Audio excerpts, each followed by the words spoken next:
Brilliant.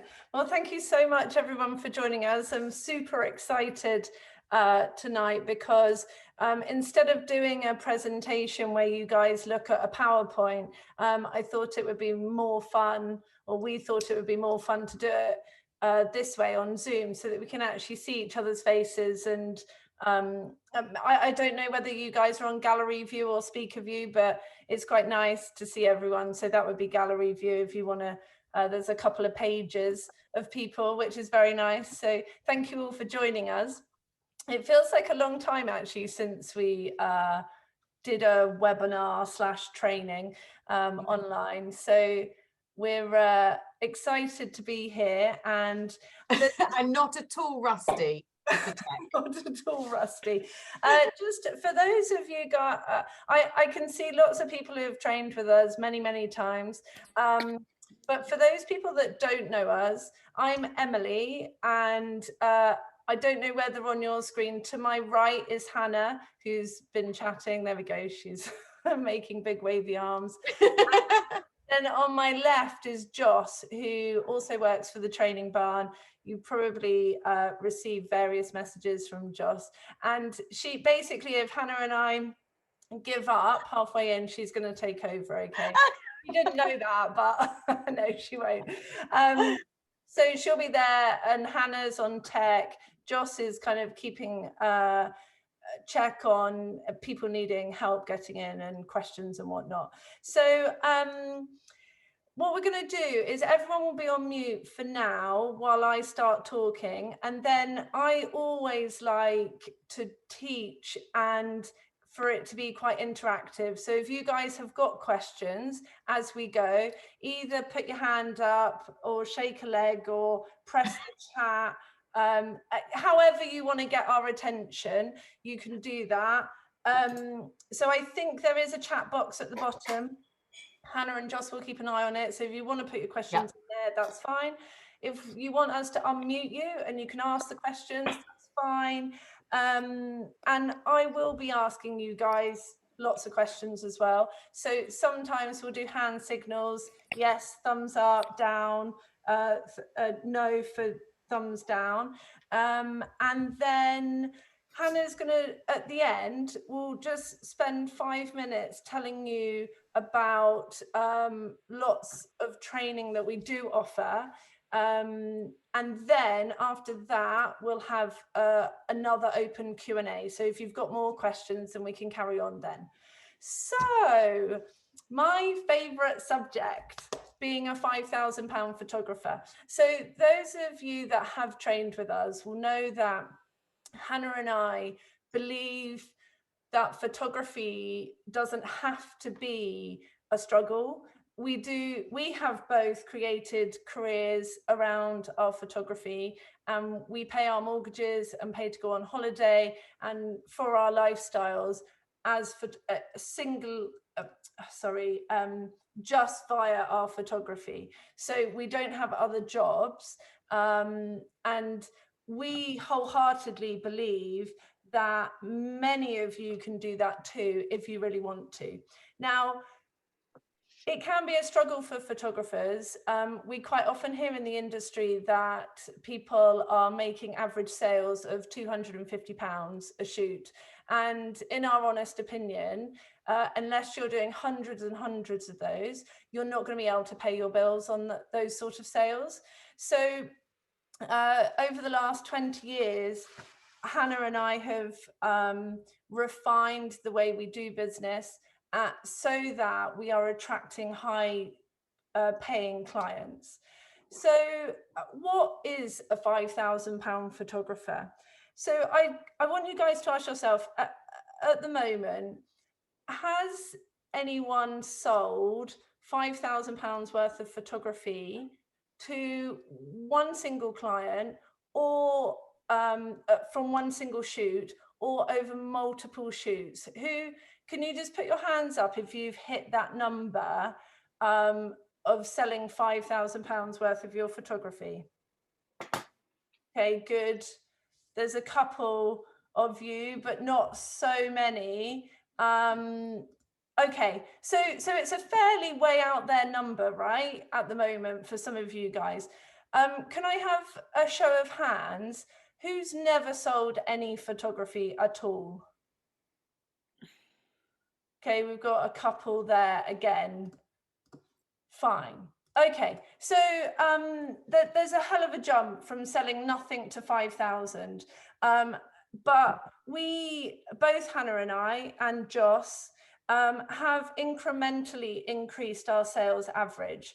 So what we've done over the years is really refined why do we attract these high paying clients? What is it about what we do, what our business looks like, that makes us £5,000 photographers? So what I'm going to do in this sort of short training is get you guys to think about various questions, and hopefully you're going to spot some gaps in your business that you can close so that you get closer to making those bigger sales. If you, hopefully you'll be able to see the gaps yourself. If you can't, then you probably need a bit of help from someone outside to help you see those gaps. Emily? Yes, hello. Just quickly, for anyone who's joined slightly through that, if you do have a question and you haven't got your camera on, or you have got your camera on and you're not getting your question answered, please pop your question into the chat box, because Joss and I are keeping an eye on that as well, just in case. Lovely. Okay, so I want a show of hands. Who believes that there are people out there who will spend £5,000 on photography? Woohoo! Okay, so I'd say maybe 70% of people went yes, and then I saw another sort of 25% of like, and we've got a hell no in the chat. You wrote hell no. So Amy, sorry Amy, Amy wrote hell no, and Ruth put not with cost of living now, ha ha ha. I like the ha ha afterwards, but it's a very good point that actually is not true. Okay, so the first thing to know is that of course there are people that are spending £5,000 on photography. They're all over the world, and in many different genres and in many different ways. Now, of course, you'll probably think, well, yes, in the fashion industry, I know my cousin works or did work in the fashion industry, and their budgets are hundreds and hundreds and hundreds of thousands of pounds, you know, to be shooting in Vogue and whatever. But when you come down to social photography, people think, no, you're not going to get tens of thousands. And that's not true, actually, because it's about being in front of the right clients and being the £5,000 photographer yourself and your business. So, okay, so the biggest thing we have to get in line is our mindset. And some people may think, oh no, we don't need all this woo-woo stuff. And it's not woo-woo stuff. It's, you know, having the belief that you can make it as a high-end photographer, or you can attract these high-end clients. Now, when the people who did say, I'm not sure that there are people out there that will spend £5,000, straight away, you've given yourself a barrier to you being able to find those clients, because you actually don't believe they're there. So the chances are they're not going to be dished up in front of you, because you're actually, you have no idea where they are, where they're hanging out, what they're doing, and why they would come to you.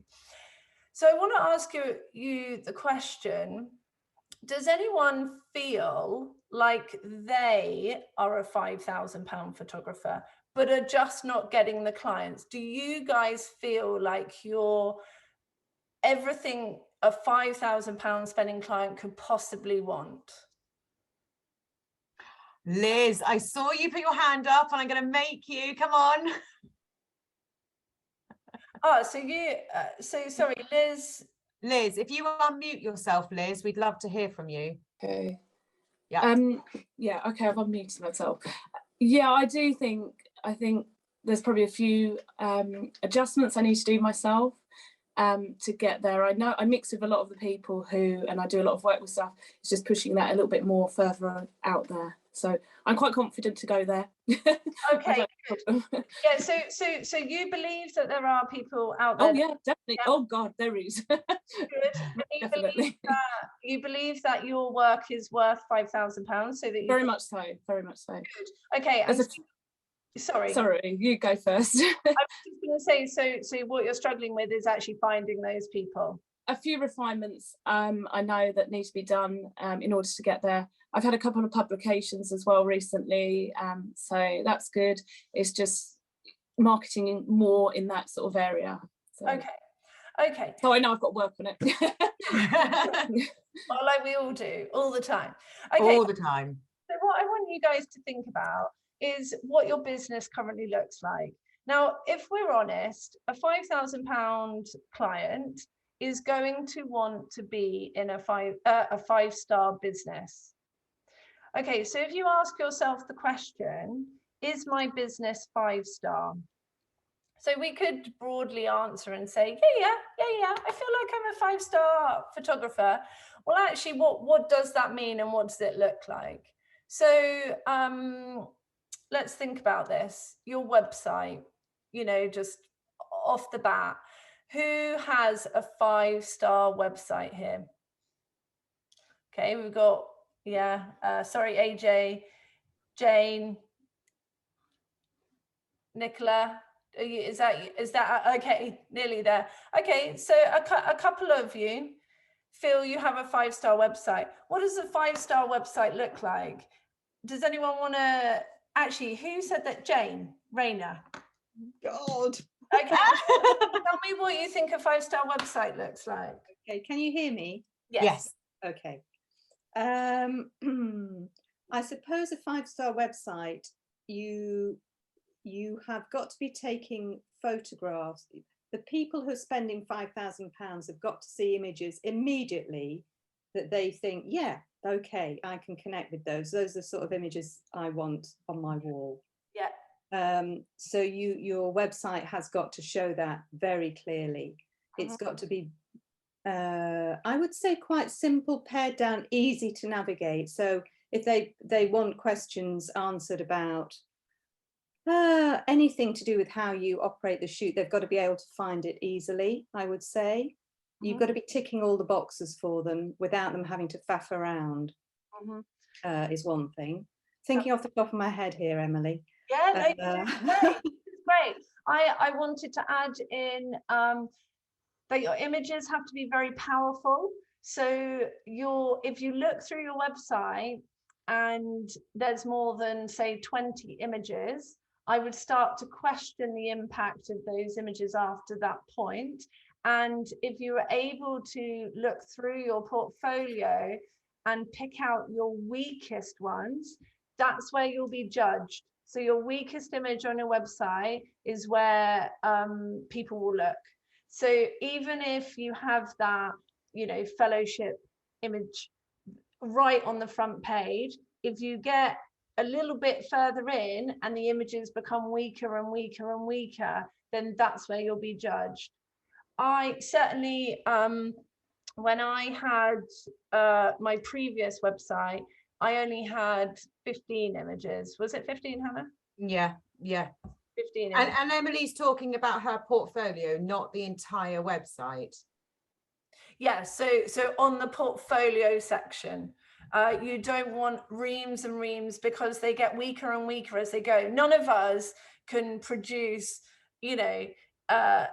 55 fellowship images and have them all sit side by side and beautifully coherent.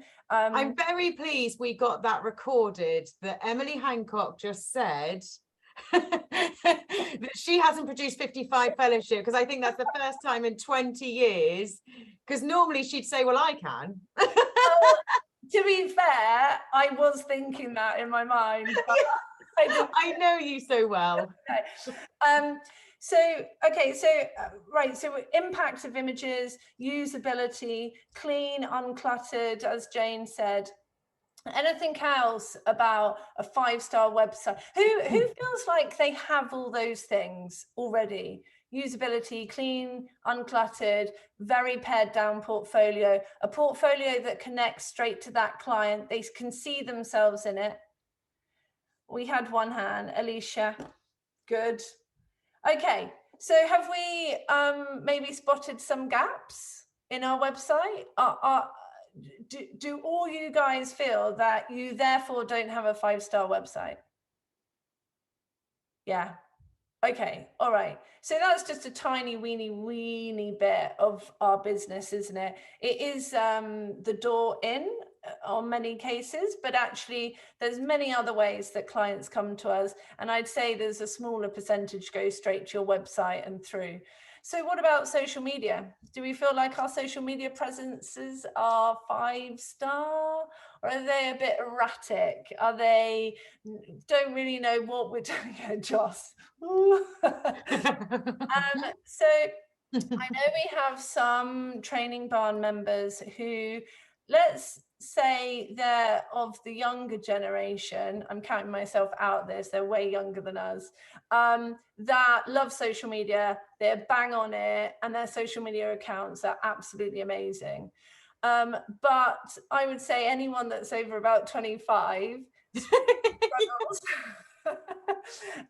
with social media, because that's just not how we weren't brought up with it. It's not part of our daily lives, and it can feel really hard.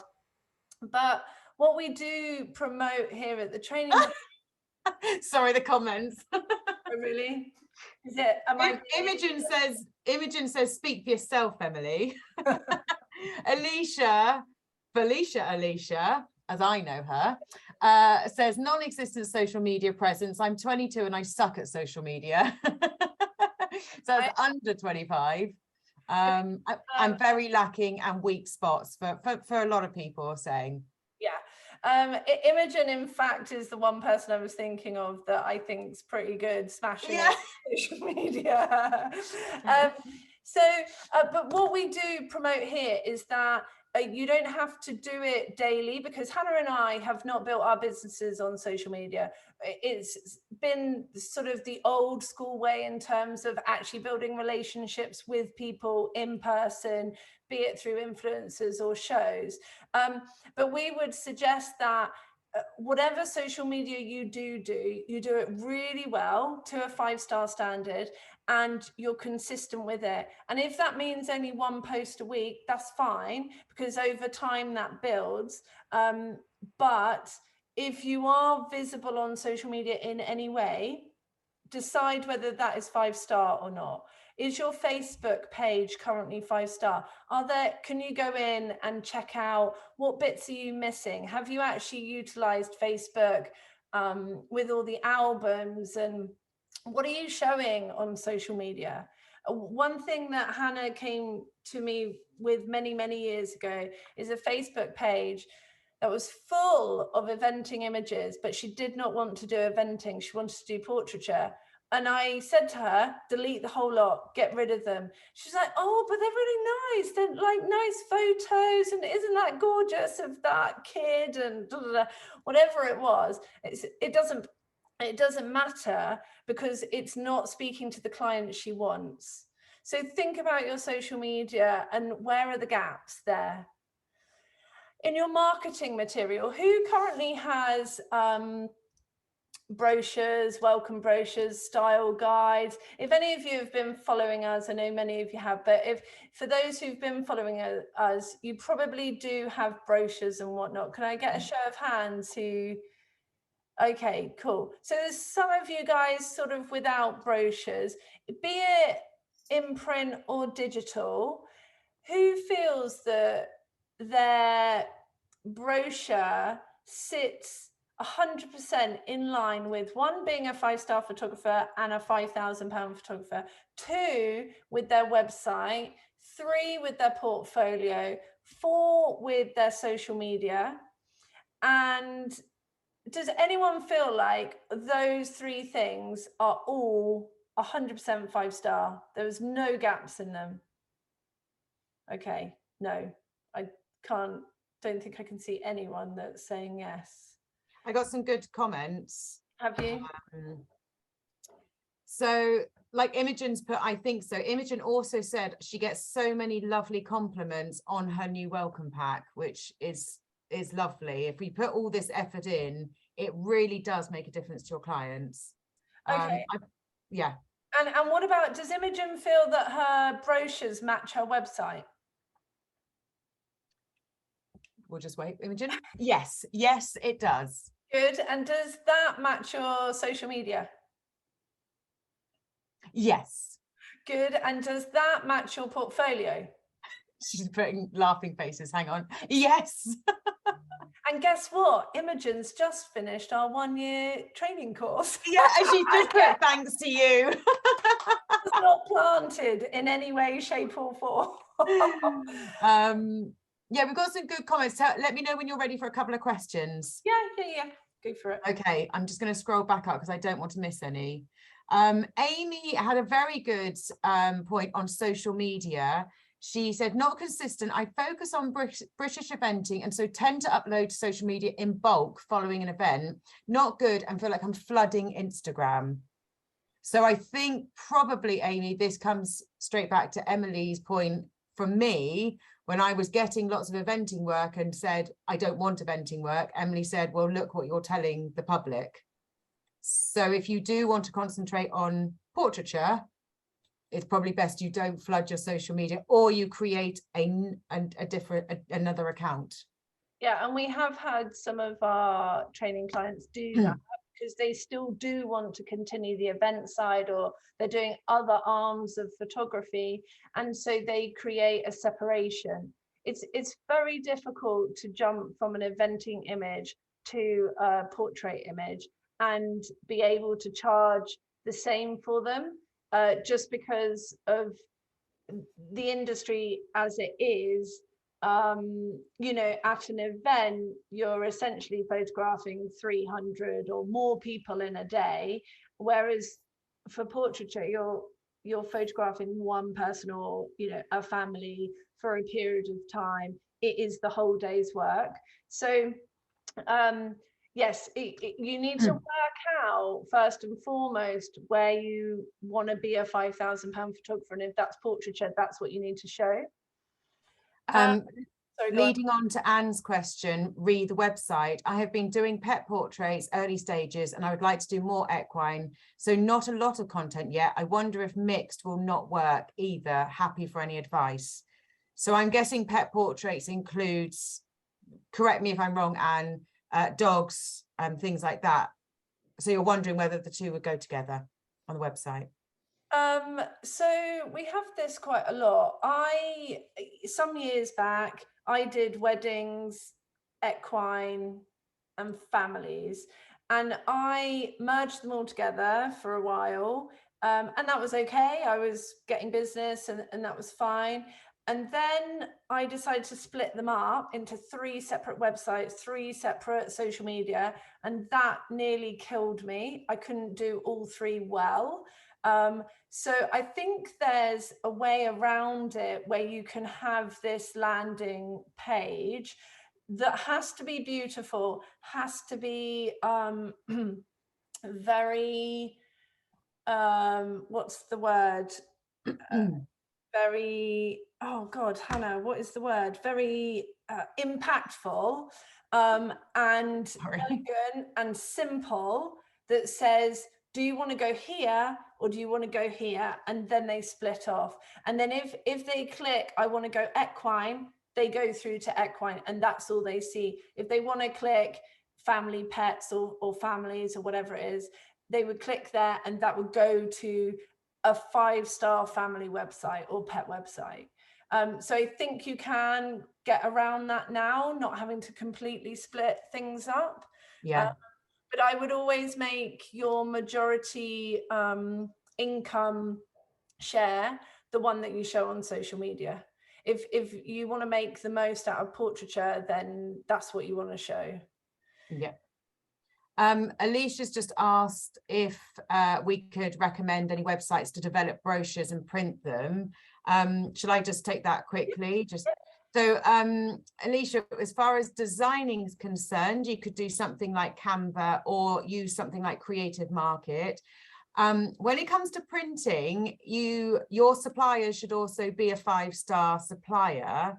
And we've had great success with local printers, but like really nice ones. So Google your local printers and put in like fine art, business printing, things like that, and then create a visit with them. So ring them up and ask to have a look at the factory. They'll give you samples. You want to see if they're hand holders, because ultimately you can go online and you can go to Vista, but you're going to get a Vista service and you're going to get a Vista product. We're looking at 5-star products here. So it's really good to use local people as well. That would be my advice there. I've got some more questions, so I'll hold those on. So I want you to start thinking about your kit. Is your kit 5-star? Do you have the camera, the lenses, the cards, the whatever you use in your kit? Is it 5-star? Oh, yes, Michael. Do you have 5-star kit? Yeah, I bet you do. Of course you do, Michael. Absolutely. I think, you know, good work starts with the good tools. Absolutely. It doesn't have to be the most expensive. It has to be the one that's most fit for purpose. Yeah, 100%. And so we know, Michael, you've got lots of kit, haven't you? If we took a straw poll, I've probably got more kit on here than anybody else, but, but that's not meant as a boast. That's just the practicalities of my normal day-to-day business. Yeah, yeah. It's really important that your kit is 5-star. It's got to be clean. It's got to be up for the job. You know, I started to upgrade my kit, or I do upgrade my kit when I start to get annoyed with it because of the quality of it or the speed of it, or you know, and so think about your current kit, your computers, your hard drives, your cameras. What is it 5-star at the minute, or are you saving up so that you can become 5-star? Think about your studio or studio space or your workspace. What does your current workspace look like right now? Tell me who's got a messy desk. Hands up. Oh, Jaws! Oh, all these people. Yeah, messy desk is all part of the mindset. You can't work in a messy space. You know, if a 5,000. It's a skill. It's a skill. Well, I would agree with you there. I can't concentrate if my place is messy at all. But if a £5,000 client walked into your workspace right now, would you feel proud of it? Hands up who would not feel proud of their workspace. Oh dear, oh dear. Okay, I mean, honestly, you might not think it would make a difference, but you need to have a space you're proud of that, you know, makes you feel like a 5-star business. And seriously, if there was one thing I could tell you tomorrow, go and sort it out, make it a beautiful space, hang some of your pictures on the wall, clear the desk, clean it, hoover the floor, you know, clean. My computer does need a little bit of a clean at the moment. It's got a few fingerprints on it, but you know, clean your computer, clean your space, make sure your camera kit's clean, be ready to be a 5-star business and photographer. What about your attitude? Michael Weeks, I'm calling you out for that one. Oh. A tidy desk is a sign of too little work. No. We're never busy fools. We always have time to make things pretty. Yeah, to make time in our diaries. Yeah, for sure. Yeah, totally agree with you. Not got enough work on. What about your attitude? Who here feels like they have an 85% or more positive attitude to life? Okay, so yeah. Oh, okay, there's a few wiggles, not everyone. You know, I'm sure most of you've heard of the law of Hannah.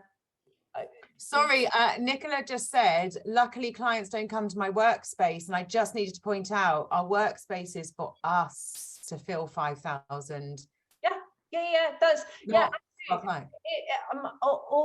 The point I was making is that, are you proud of where you work? Because it's part of your mindset. If you feel like a bumbling, you know, dirty mess in your studio, then you're not going to step out the door with the right mindset.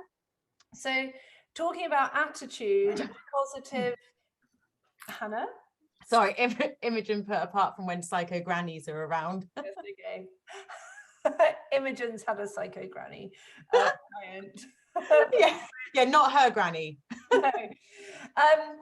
So positive mindset really has a huge knock-on effect. I'm sure most of you have heard about the law of attraction. Positivity attracts positivity.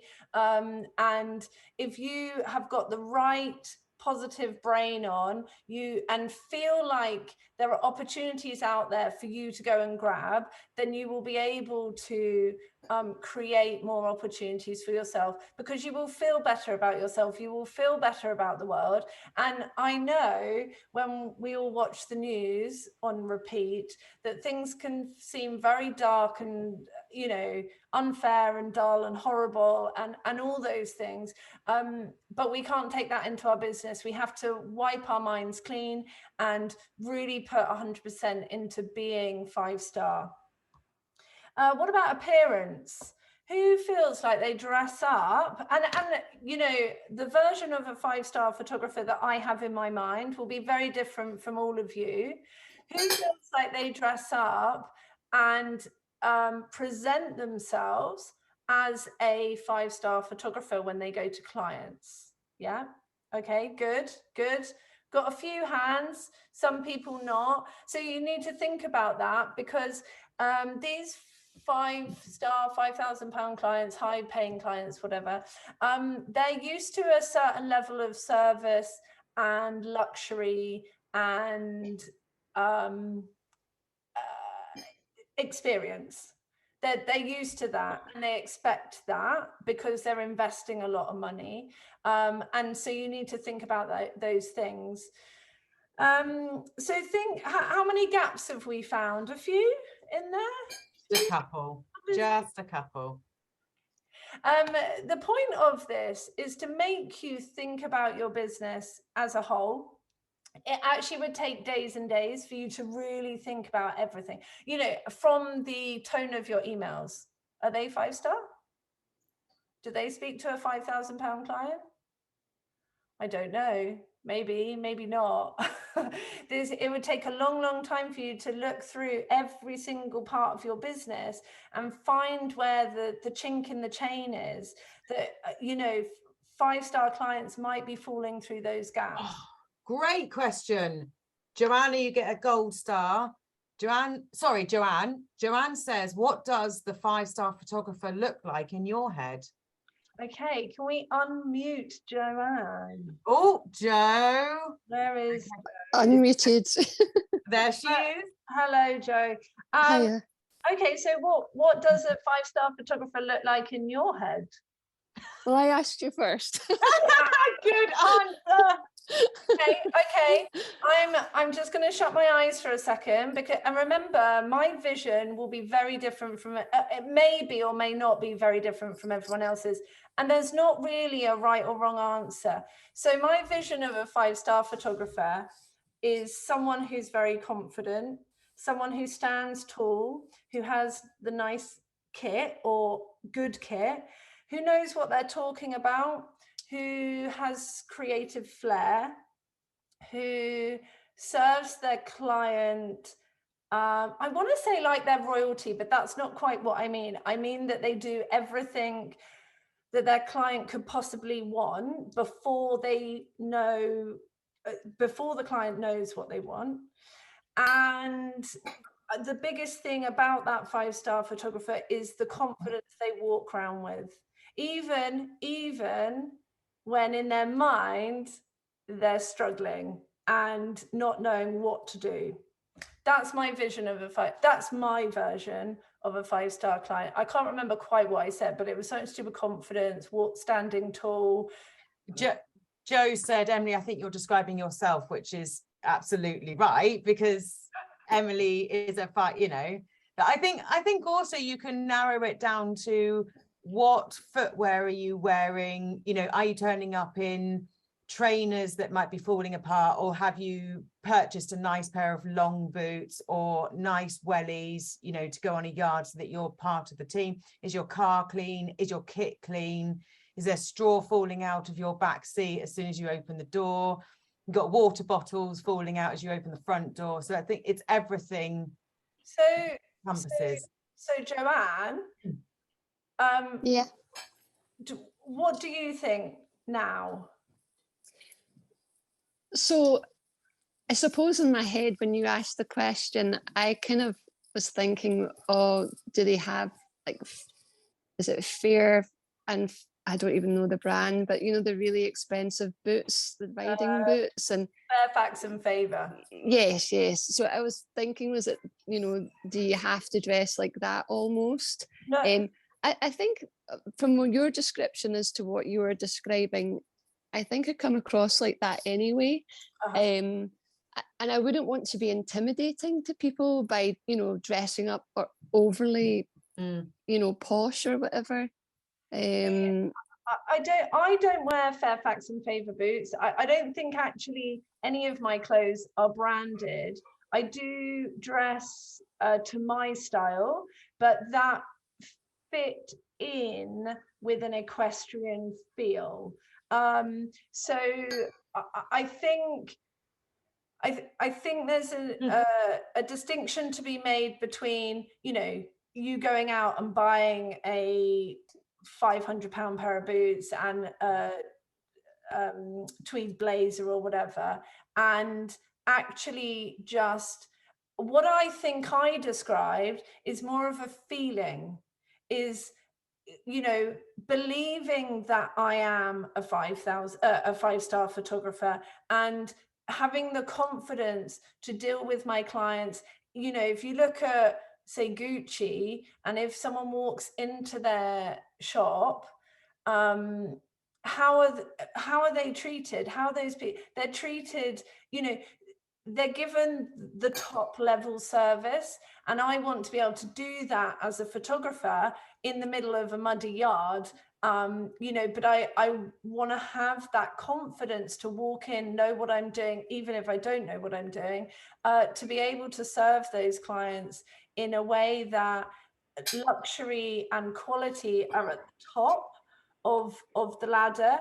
So I wouldn't get too hung up on wearing. Now, let's face it, many of the clients that are spending a lot of money, they are head to toe in things like Fairfax and Favour and whatever the other brands are called. I'm not very good at them, but the horsey brands, they do often dress in that, and you don't have to dress in that.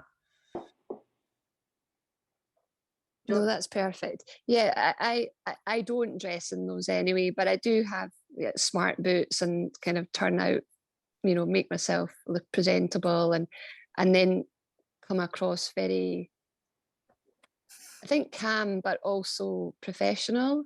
Yeah. And so you're sort of instilling that confidence to the people that you are potentially taking photos of. So, but I don't think I've ever thought of myself as a 5-star photographer. So I kind of think that term is actually quite intriguing. And so it's sort of something to strive towards. Absolutely. And I remember many years ago, Hannah said to me, I want to be what was it, Hannah? Exclusive. I just want to be exclusive. An exclusive photographer. And I said, okay, well, you are then. And she went, well, what do you mean? I said, well, no one's going to tell you you're an exclusive photographer. You have to be an exclusive photographer. No one's going to just come and go, okay, Han, you made it. You're now an exclusive photographer. Here's the badge. That's not how it works. You decide internally, I'm going to be a 5-star photographer. Therefore, what do I need to do to ensure that in my mind, what service is 5-star? Therefore, I'm going to be a 5-star photographer. No one else will tell you you're a 5-star photographer. I think as well, the appearance isn't necessarily about, and there's some lovely comments here about keeping true to yourself. Make sure you inject a little bit of yourself representing your brand. I love all that stuff. But I think that the key of it is that you step out of your car, or you step out of your house or studio or wherever onto the yard, and they should be able to look at you and feel safe immediately. The person walking towards me looks like they know what they're doing. They look like they've got their whatsits together. It's more about confidence than if someone's dressed head to toe in Fairfax and Favour, but is underconfident, doesn't hold eye contact, doesn't direct the shoot, doesn't command, their authority, then it doesn't matter that you're dressed head to toe in Fairfax and Favour. So okay. So the next question is, can someone actually spend £5,000 with you?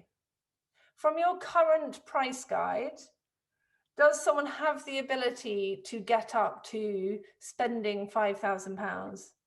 Oh no, I've got some head shakes. Oh dear, oh dear.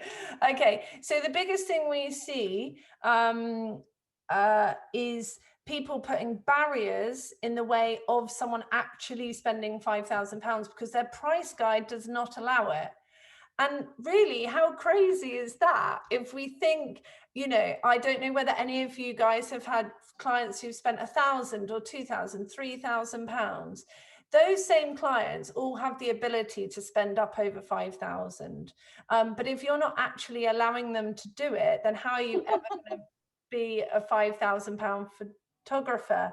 So why limit to no, absolutely. So we ensure that our price guides allow people to spend 20, 30, 40,000 pounds if they want. So we don't one of the things we see a lot of is the packages, small, medium, large, or first, second, third, or bronze, silver, gold. And their gold one is all in, everything you could possibly want for 1,500 quid. And so those clients who do go for the £1,500 package, they could have spent 1,800, because if they can spend 1,500, they can spend 1,800, right? If they spend 1,500, the chances are they can spend 2,000. That's not that far off. But what we've done is blocked them at 1,500 quid by giving them a package, the highest package on our price guide, and gone, here, if you want everything, you can get it for 1,500 quid. So how many of you have got clients, price guides that block your client either by not, they're not able to spend 1,500 quid because you haven't got enough products, or you haven't got the prices right, or you've got packages? Who's currently blocking a client from spending? Yeah, a few of you.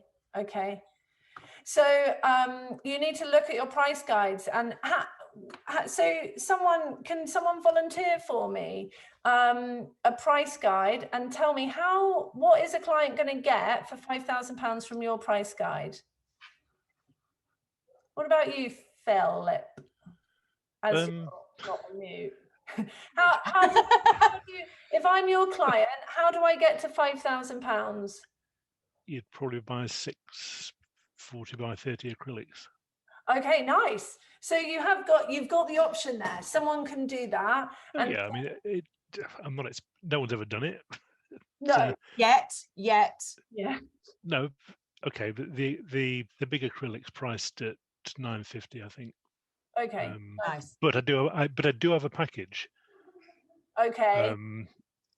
Which encourages people to spend £795, but it doesn't limit them to £795. They can go and buy additional products over and above. That gives them two products included in the package. Okay. Big acrylic and a smaller frame. Okay. Well, I think when you maybe look at your price guide, if you want to sort of you need to work out all the various versions, how you make it easy for someone to be able to spend up to those sort of figures.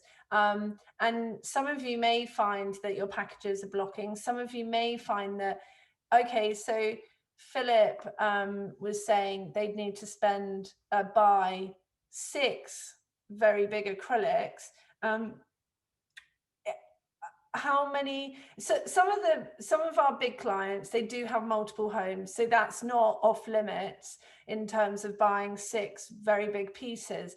But how can we get them there with a variety, maybe an album, maybe a couple of combination frames, digital files? Can they get there with a variety of products? So try and think about that. So can you guys tell me, and I want you just to, a couple of you shout out, what do we think a 5-star service looks like? What do these clients value in an experience?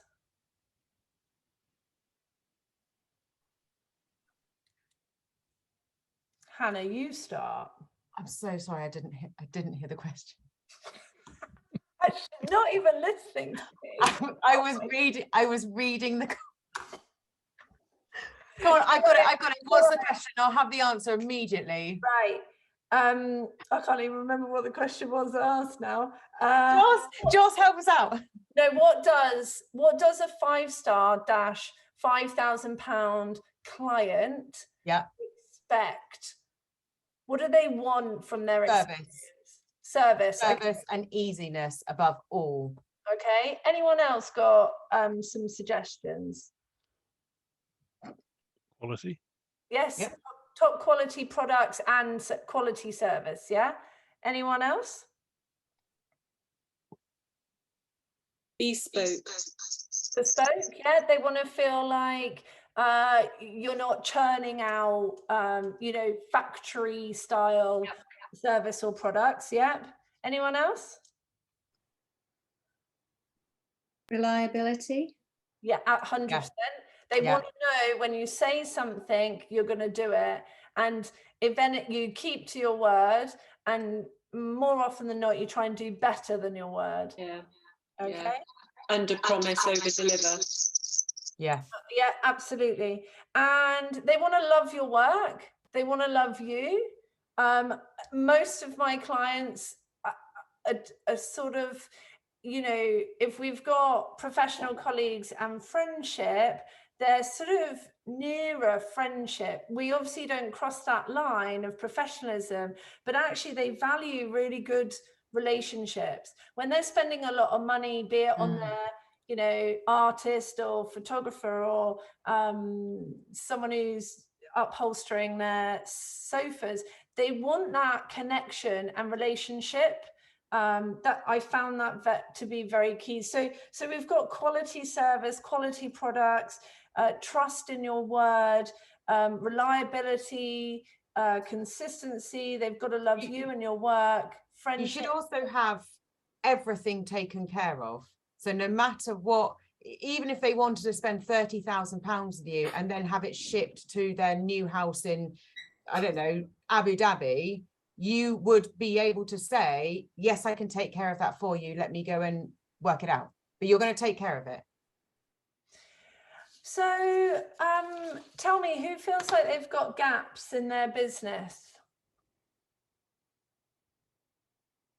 Okay, most of you. So the gaps, you need to write down, you need to prioritize them, and you need to start working through one by one, day after day, step by step, and always ask yourself the question, is this 5-star? When you're sending an email off to a client, is this a 5-star email, yes or no? If it's not, go back and change it. If it is, pat yourself on the back and move on. When I'm ordering products, ask yourself the question, is this 5-star? Have I got 5-star products? Is this ordering system 5-star? Is my relationship with the supplier 5-star? If it is, pat yourself on the back and move on. If it's not, address the issues. It has to be 5-star. Every single thing you do. Is my office 5-star? Is my workspace 5-star? Is my software 5-star? Is my kit 5-star? Is my appearance 5-star? Is my confidence 5-star? And if your confidence is not 5-star, then you need to work on your confidence. And you need to work out how you work on your confidence. So if that's underconfident in shooting or technique or kit, or just you feel nervous or of sales, you need to address that and get help, or work out how you can build that. Think about everything. Your phone manner. When you pick up the phone, is it 5-star? Is your email signature 5-star? Is your photography 5-star? Is your portfolio 5-star? Is your website 5-star? Every single day, sit down and ask yourself, is what I'm doing 5-star? Is the frame in the background right now in my studio, is that 5-star? I can see lots of beautiful, what look like 5-star images in the backgrounds of all your, you know, is that 5-star? Am I showing myself off to be a 5-star photographer? Because until you get to that point where you are directly speaking to those clients that value luxury and quality and beauty and bespoke service, until you are doing that as an entire business, even if a £5,000 client comes onto your website or emails or phones you or meets you at a show, if your business does not reflect a 5-star business, they're not going to book you anyway. So you're actually going to miss the 5-star client because you've got these gaps in your business, because there's a chink in the chain that is letting you down as a 5-star photographer. So really critically analyze your business to ensure that if you are lucky enough at the moment, if you know you're on this journey and you're working your way up to these clients, so when the rare maybe at the moment one comes through, you're actually able to capture them because you haven't got any of these gaps. You are being 5-star. So I just want a show of hands. Who feels like they are probably 25% of the way there to being a 5-star photographer? So having listened to what I've talked about, okay, Alicia, you're being very on it. Oh, you, okay. Who feels like they're 25% of the way there and they've got 75% of the way to go? They feel like you found a lot of gaps in your business. Okay, fine. Oh, okay, quite a lot of you. Okay, almost everyone. Okay, who feels like they have 75% there and 25% to go?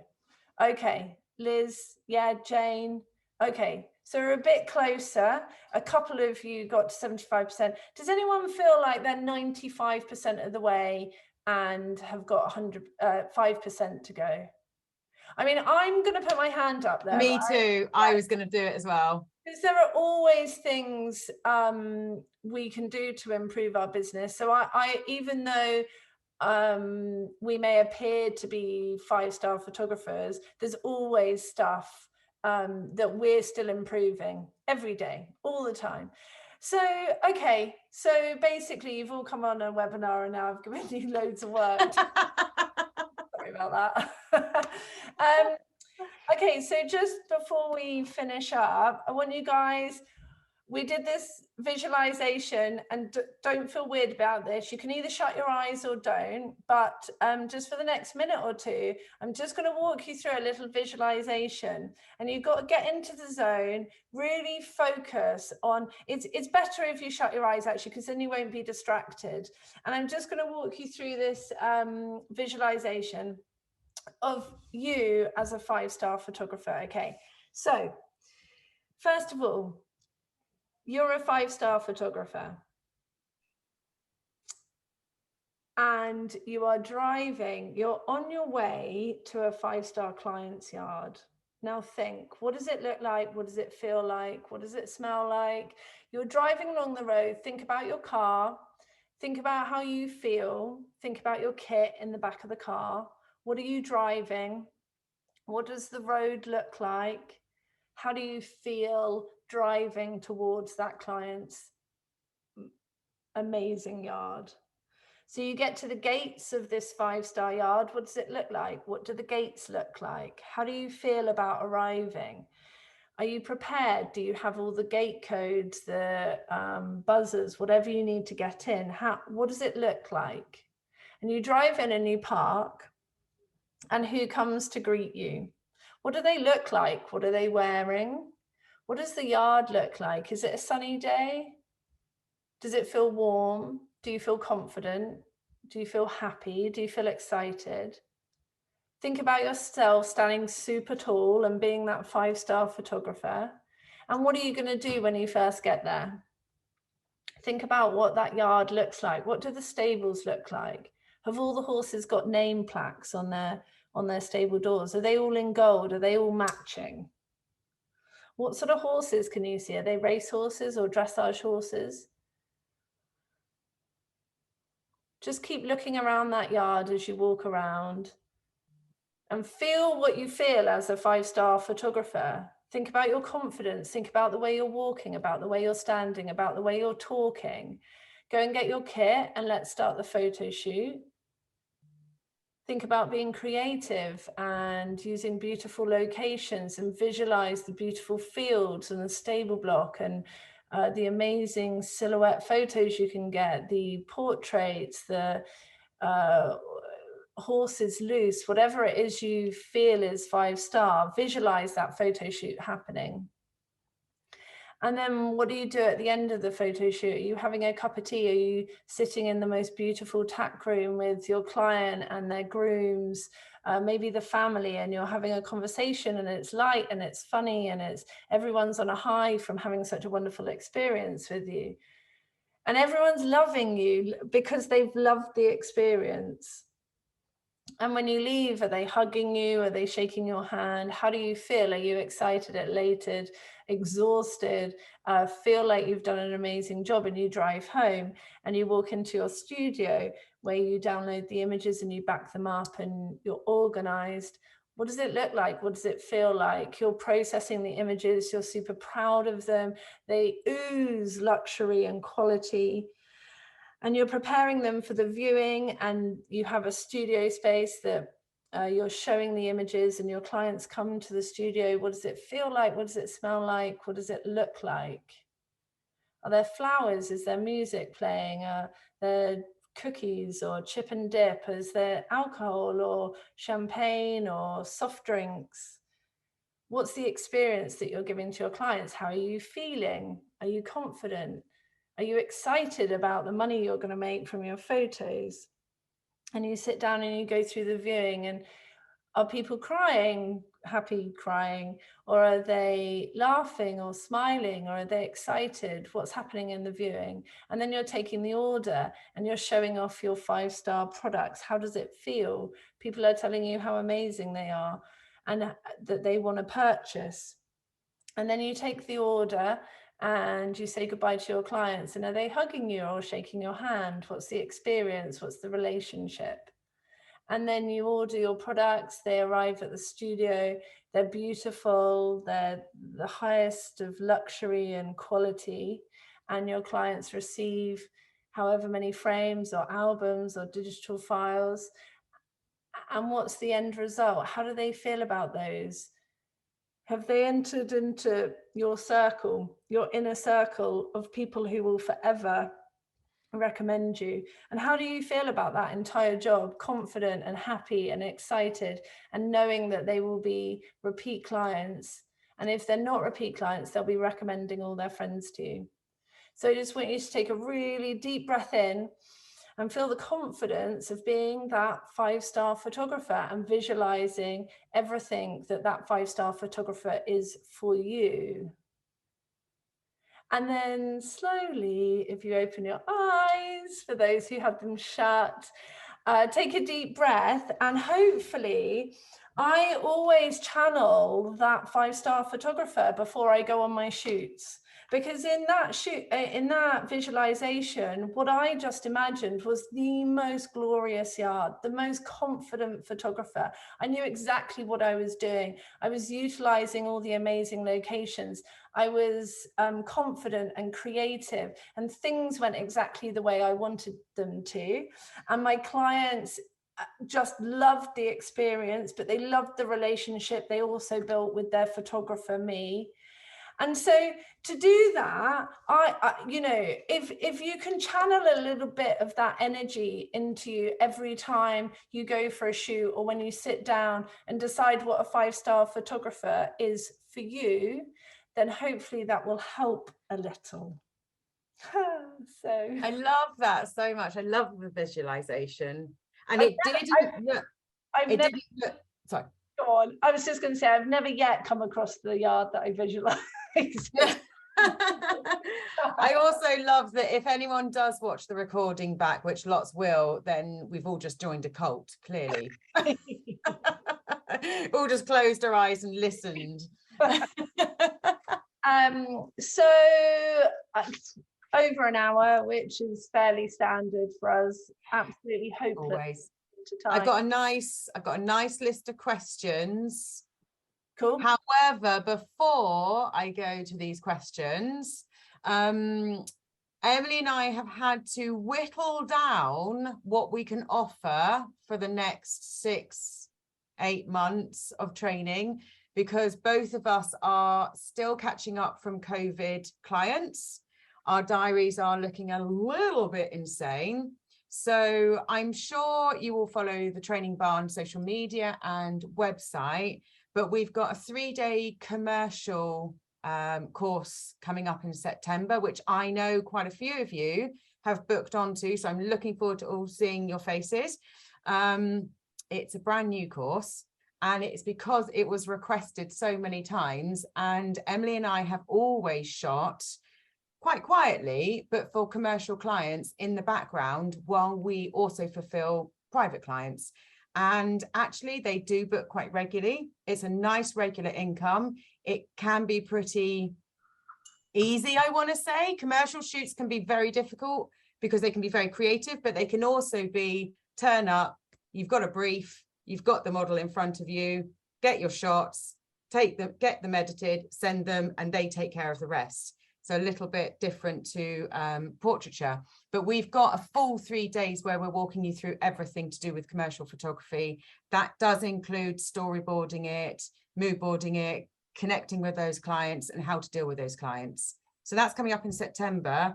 And we've got a couple of spaces left on our next 1-year course as well. And again, seeing some beautiful faces in here that we're going to be welcoming to the studio in September. It's a very special course, but this year it includes a lot more and it's quite a bit different. Again, we're moving with the times as well. Post-COVID, life is a little bit different, and you do need to diversify through your business. So I'm just going to quickly, I'm not going to give you like an hour's speech, but I'm just going to quickly tell you the differences. So in our first 2 days we spend together, we're going to go through your business foundations. Now, this was an hour's worth.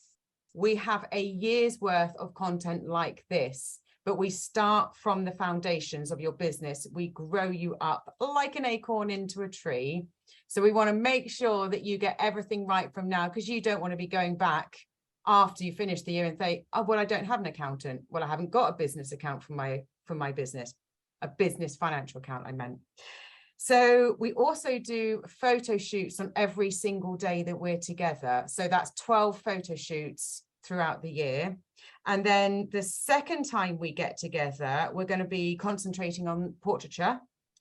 The third time we get together is going to be focusing 2 days on commercial. So you'll have the business foundations, you'll have the portraiture, then we hit the commercial. The fourth time we get together, very fun, fine art and liberty, photo shoots, again, storyboarding, how to find these clients, how to make money from going and playing with some loose horses in the field. So much fun, it's brilliant. The 5th module is going to be about eventing and events, and it's not the normal standing next to a dressage arena, shot after shot after shot, and let's sell them for £10. I definitely carved my own slice of that cake with eventing. I worked on a one-to-one basis. We're going to talk you through everything. And then the last module is going to be covering marketing as all those different types of an equestrian photographer, because there are different pots that you need to feed into. If we can possibly fit all that in a year, plus the 12 photo shoots, a private Facebook group, you also get a one-to-one website review with yours truly, where you will have done your website, spent months pored over it, and then I go, nope, let's change all that. No, I won't really. And you get this full support of both myself and Emily throughout the 12 months. So if you've got any questions about that course, you can email me, and we're very happy to jump on a call and we can answer all those questions. You don't have to ask them in here if you feel like you'd like a proper phone call with us. So just email info@trainingbarn.co.uk afterwards, and we'll set up some phone calls with you guys. Okay. And sorry, Hannah, did you say what the price was? Absolutely not. Oh, it's an absolute bargain, £495 a month for 12 months, which honestly, I did a year-long mentorship in a big group 15, 18 years ago, whenever it was, and I paid £1,000 a month. So really 495 for, you know, what Hannah's just talked about is not a huge price, but it is an amazing course, and we would love to fill the last couple of spaces. Yes, I've got some people here who are asking a few more questions. The dates are actually are the dates on the website, Joss? I think they are. Yes, they are. So sorry, I've lost Jan. The dates are all on the website, so go and put those dates in your diary and I'll chat to you tomorrow. Yeah, really, if we don't expect you just to sign on the dotted line. No. Yeah, okay. Excellent. We don't expect you just to sign on the dotted line. We like to have a phone call with you because we like to, we like to answer any questions. You're signing up for a year. You've got to love us. The lunches are the best as well, because Joss takes care of everything. Lunches, snacks, drinks. Anna nodding. Yeah. Okay, so are you ready for a couple of questions? Yep. Okay, so Jan asked earlier, actually, would you separate your commercial shoots from your portraits? Now, Jan, were you asking on a website or social media, or maybe both? Both, actually. Excellent. Okay, so would you separate your commercial shoots from your portraits? So again, it depends on your split percentage wise. If you're 50-50, then again, like I said before, I would go for one main landing page that splits down into portraiture and commercial. And I would, with social media, it may be that if you've got Facebook and Instagram, if you find that most of your portraiture comes through Facebook, you would focus 90% of your work on, with just the odd commercial shoot come through. Or Instagram, if it was all commercial, you were finding more commercial clients there. I would do 90% commercial with the odd. There's a way to try and merge them without really muddling them, but that does take a little bit of effort in terms of selecting the right images that potentially could double up as portraiture or commercial. So there is a way, but it's a very fine line. I would, on the website, certainly split them. Very good. Good question from Philip. How pure should my Facebook page be? I tend to mix in images and stories about my sponsored riders too. Is that clouding the portrait-centric message? If it's of them riding in competitions, then yes. I would suggest, personally, if I was shooting for riders I was sponsoring, I would make a connection directly with the sponsors and the business people, and do that away from your main portraiture stuff. Yeah, so you could still work with a sponsored rider, but only show the portraits that you've taken of your sponsored rider and allow them to use any other ridden stuff. You can still shoot it, but you only promote the beautiful portraits that you've done of your sponsored rider. So as an example, if Hannah was photographing Laura Collett, which she has done the portraits for, right? But she may well have photographed Laura at Badminton. None of us will ever know, but she hasn't shown those ridden shots because she's showing the portrait side. So we don't know. Laura might have had Hannah go along to Badminton and photograph her, but Hannah's not going to show those because she wants the portraiture to sing. So that none of you are ever going to know now, are you? Oh, right, Ruth says, I do equine. Oh no, I've asked. I do equine and pet event. I do equine and pet event portraits and branding. I feel like this is going to end up with too many accounts. I already have one for branding and one for equine and pets. I do a lot of event photography with 4 sponsored riders and do a bit of official photography too. Well, I think it depends. If you want to be a portrait photographer, you need to show your portrait stuff. What I did after I had gone weddings, families, equine, and all this kind of jumble of lots of different things, when I decided, okay, actually, I want to be an equine photographer and that's what I want to be known for, I switched to focusing on that. But what I found, and didn't market weddings, families for years, stopped marketing them, right?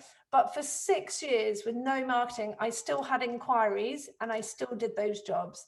And so what happened was, of course, because I was doing those jobs, but I wasn't showing them on social media or on my website, they were self-referring themselves. So my weddings continued to go for years and years, just because I was doing weddings, albeit behind closed doors, I was still getting word of mouth recommendations. And that was the same with my families. And eventually, after about 8 years, they dried up because I just did less and less and less of them. So I can't remember the original question. Yes, but think about, if you've got too many, it's going to dilute the message. Those 5-star, £5,000 clients are likely to skip past because they don't see exactly what they're looking for.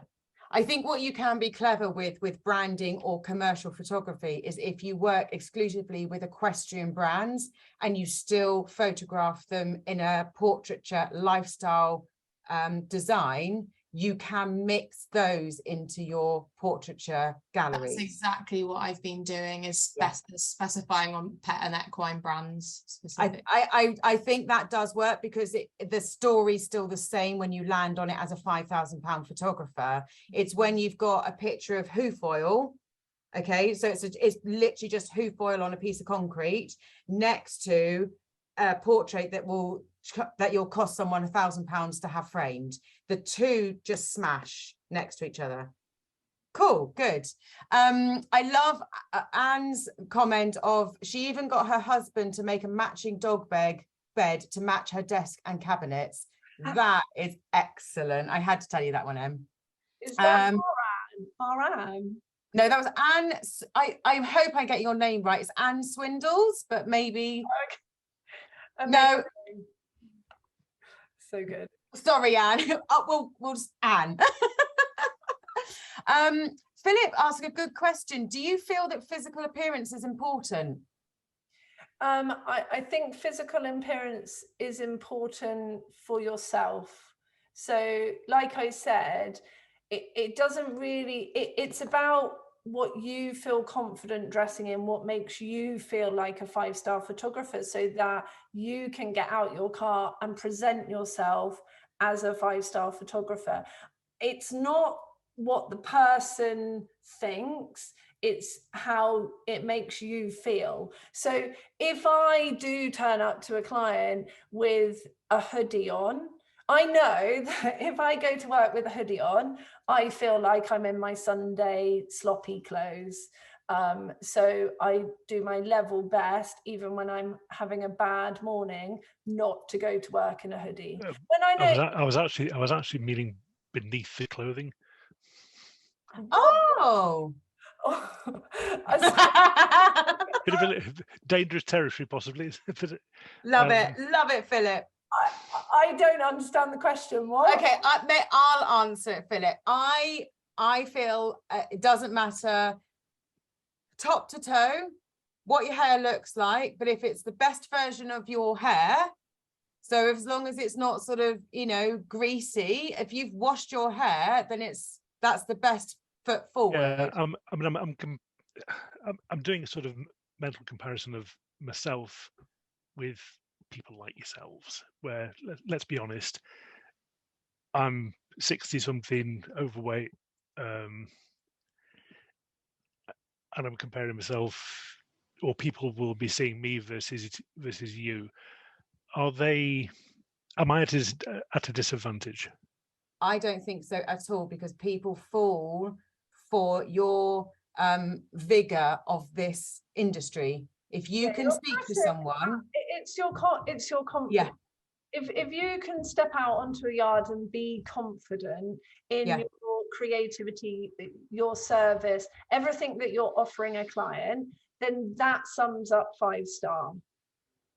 It doesn't matter that you're 60 or, you know, a bit overweight or whatever, because I'm a bit overweight too, if I'm honest. Oh, behave. But no, seriously, it's about you feeling good about yourself and presenting yourself in a way that makes you able to step into your best self as a photographer. There will also be plenty of clients out here who will not connect with me, who will not connect with Emily, who won't connect with Joss, but they will connect with you. And you need to figure out what your thing is that they connect to. You know, I'm a little bit, I don't know if any of you know this, I'm a little bit off the wall. I'm a little bit bouncy and a bit crazy, just a touch.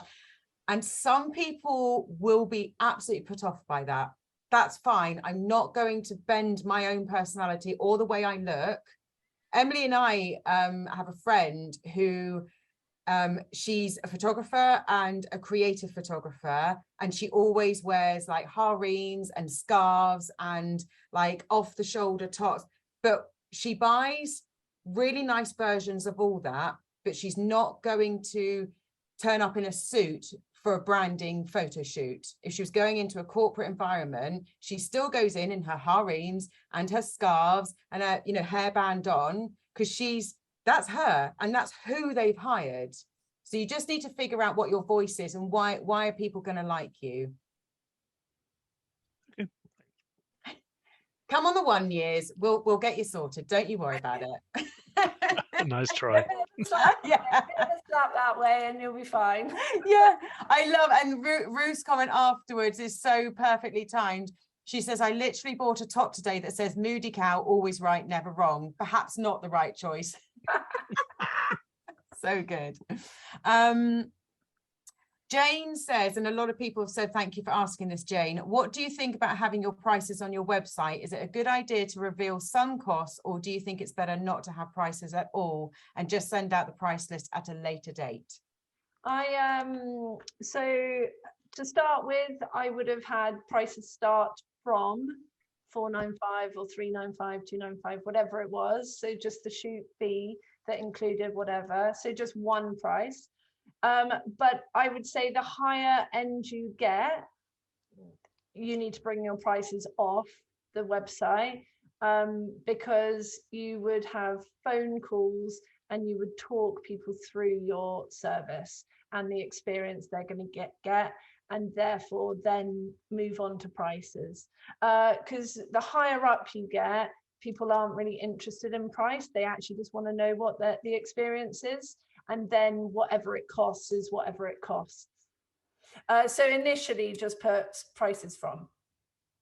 And the last question was to, I apologize again if I say your name wrong, Tine or Teen, Tine, sorry. She asked, sorry, I can see you laughing as well, I'm so sorry. Is it Teen, Tine? Teen, good. You asked, will the commercial workshop be recorded?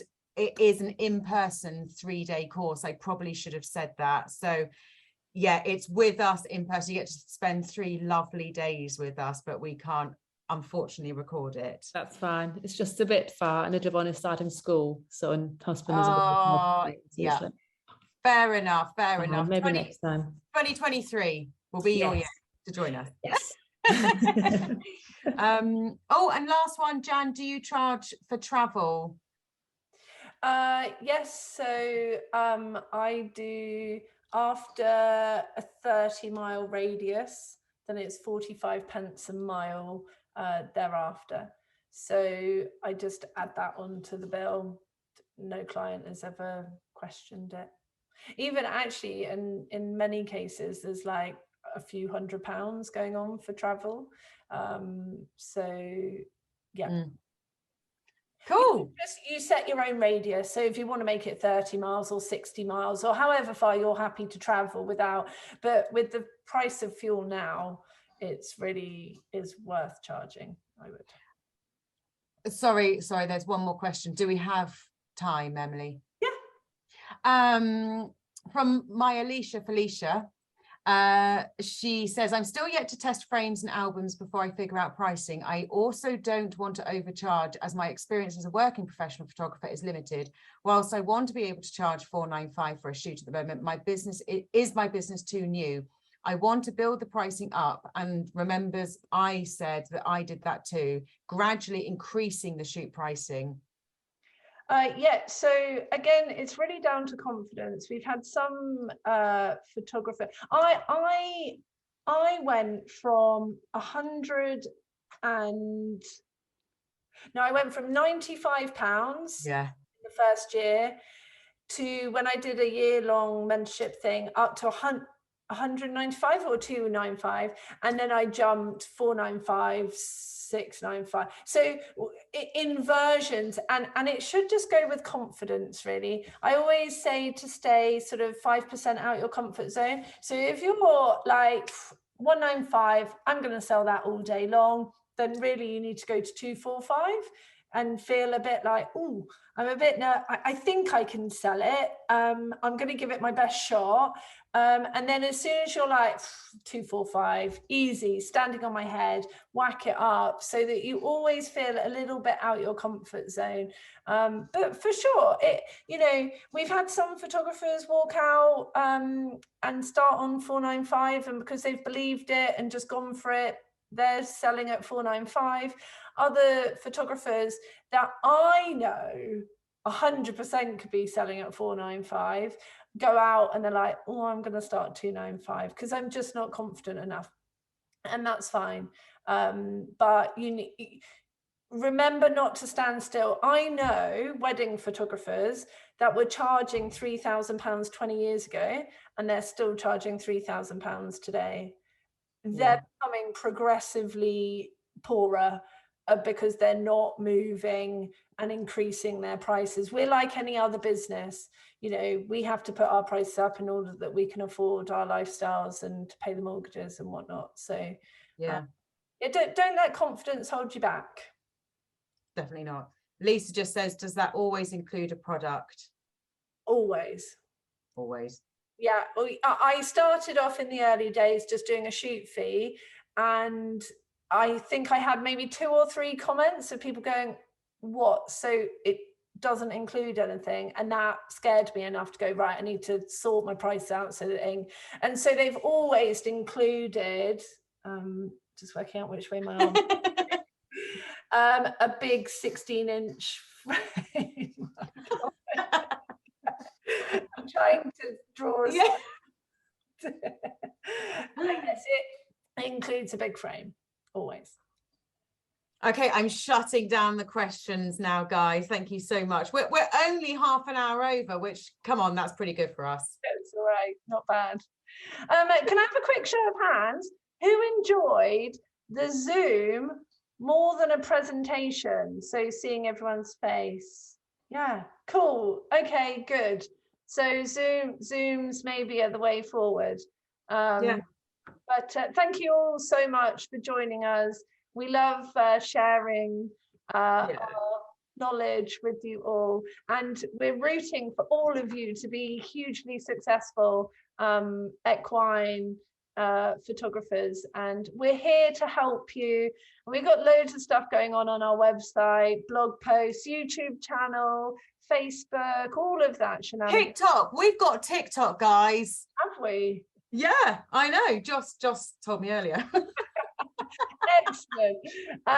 So anyway, it's been lovely seeing you all, and back in whatever you guys are doing for the next month of summer, and hopefully we'll see a couple of you on the 1 years again. And yeah, lovely. Thank you so much. Thanks, Thank guys. you. Thanks, Hannah. Bye. Bye, Take care.